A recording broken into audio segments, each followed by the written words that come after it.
All right, guys, I'm going to try my best to be the cameraman and the actor. Okay, that was silly. Now, the first four questions on your quiz deal with being able to look at this kind of a chart, okay, with the equation given, and be able to answer questions about what you're looking at. What does the slope mean? What does the y-intercept mean? Okay, y-intercept and slope. Sorry, I pointed at the wrong things. What does the y-intercept mean? What does the slope mean? Okay, if I give you an x into the problem, can you figure out what the y is? If I give you a y to the problem, can you figure out what the x is? Things like that. So let's talk about the data for a second. So you have to read what's up here. It says hours of studying and then the score on the test. So this is how many questions he's getting right after he studies this much amount of hours. Okay? So the equation they gave you was y equals 10x plus 5. Now this is x and this is y. So what does this equation say about this? Okay? So meaning of the slope and the y-intercept. There's a y-intercept and the slope. So the slope means that for every 1 hour that he studies, he seems to be getting 10 more questions correct on his tests. So every time he works 1 hour more, he gets 10 more questions right. So that's the meaning of the slope that says 10x. The y-intercept means that if he doesn't study at all, so that means that if he studies 0 hours, he'll be getting a 5 as his score. Okay, that's what the y-intercept means. That means that if x is 0, when x is 0, what is y? That's what the y-intercept means. For this one, it means that if he studies nothing, he's only going to get 5 questions right on the quiz. The next one is solve a problem if given an x. So if I told you this was the equation and I said, hey, what would happen how can he get a 85 on the test? If he gets an 85 on the test, not an 85. What happens if he works for 10 hours? What if he studies for 10 hours? How many questions right do we think he's going to get? So let's pretend I say he works for 10 hours. So hours is x. So now we're going to replace x with 10. So now the formula is going to say y equals 10. Instead of x, it's going to say another 10 in a parenthesis. So then you get reminded that you're multiplying. Plus 5. So it's 10 times 10, which is 100, plus 5 equals 105. So according to this, according to the question, if I study for 10 hours, I'm going to get 105 questions right on my tests. Okay? Now, what if they give you a y? What if they say, how can I get a 75, or let's say, how can I get an 85 on the test? How can I get 85 questions right on the test? It's like, okay, what questions score on the test is y. So now in this equation, you have to replace the y with 85. So you're going to put 85 where the y is, and then you're going to write 10x plus 5. So now we have to get rid of one of these numbers. You should know which one you have to get rid of first because we're trying to leave the x by itself. And you always work with the number that's furthest away from the x, but still on the same side. So you should only be looking at this inside the circle. So which one of these two numbers is furthest away from the x? The 5. So we're going to get rid of it. What's the opposite of plus 5? Minus 5. Gone. Whatever you do to one side, you have to do to the other. So now you're left with 80 equals 10x. Then divide by 10. Divide by 10. 8 equals x. Okay? So now we know that it'll take 8 hours of studying to get 85 questions right on the test. Okay? So you're going to be looking at data like this. Make sure you read the whole story about it. Look at what's hours.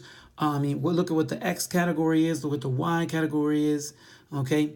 Make sure that you understand what you're looking at because that's what they're going to be asking questions about.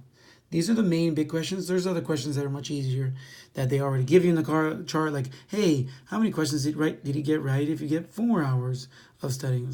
It's on here. So I went over the more difficult questions, but if you can interpret data, then that's important. Okay, according to this, the more hours he studies, the better he does on the test. Okay, now the next 4 questions are very similar, but it's about a chart like this. Okay, so the number of 6th graders that like math is 30, and the number of 6th graders that do not like math is 15. And the people that like math in 8th grade are 40, and the people that do not like math are 10. And these are the totals here at the bottom, 45 and 50. So you have to be able to read this and answer questions. Like, what if I said, how many people in 6th grade and 8th grade in total like math? So you'd be looking at like math and adding all these numbers up and getting 70. What if I said, what is the percentage, what's the total amount of people that do not like math? And that would just be, let me go 25. All right. What if I said, what's the total of people, of 6th graders that were even asked the questions? You'd be like, oh, well, that's 45 because there 30 people liked it and 15 people did not like it. So the total was 45 of those 6th graders. So being able to look at the chart and being able to answer questions about it is what this section's about. Same thing as the other. They're going to ask you questions about what the information you're looking at, and you've got to answer these questions. So in this one, we're doing percentage. Okay, remember, like math. So what's the percentage of 6th graders that like math? So it's 30 out of 45. Okay, remember, it's 30 out of 45. We studied this in class because it's the whole amount times the percent will give you the part. So we know what the whole amount is. It's 45. If we're looking for this one, 45. So the whole amount is 45. The percent, we don't know. We're looking for it. So that's going to be our x. And the part, we already know because the first one is 30. So the top one is 30. So that's the one we're looking for. So we're going to be dividing.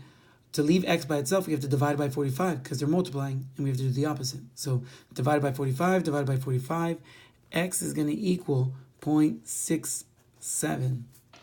Okay, or 0.6 repeated forever. So I'll just put this and 0.6 repeated forever. So if you move the decimal, you have to move this decimal point twice, and now you have a new percentage. So we're going to round to the whole number, and we're going to write, so it was 0.67 because we're going to round to the second number. So 1, 2, there we go. Because remember, there's more 6s over here. So now this is going to round up, so it's becoming a 67 because it was 66, but here we go. So this is going to be 67%. Now, a lot of people would have done all of this math again to figure out this one, but we know that if this is 67, this one has to be 33. Why? Because when you add these together, you should get 100% because this is all of the 6th graders. That's 100% of the 6th graders. Now here, if you do 40 divided by 50, following the same process we were doing over here, 40 divided by 50, that's going to give you 0.80, which is 80%. And 80 plus 20 is 100%. So that's automatic. So filling out these charts shouldn't be that bad either. It's part divided by whole and whatever the decimal point is. So like, let's say you divided it and you got 0.32. That is 32%. Remember, to move this decimal point twice means that you've now made a percent. So these 2 dots are a reminder that you move the 2 dots to even make this image. Okay? Now they're going to ask you questions about the meaning of the data and things like that. All right? Sorry this video is so late, but these questions, none of the math was new. We've done percent a long time ago. It's, can you look at data on a chart and interpret it properly?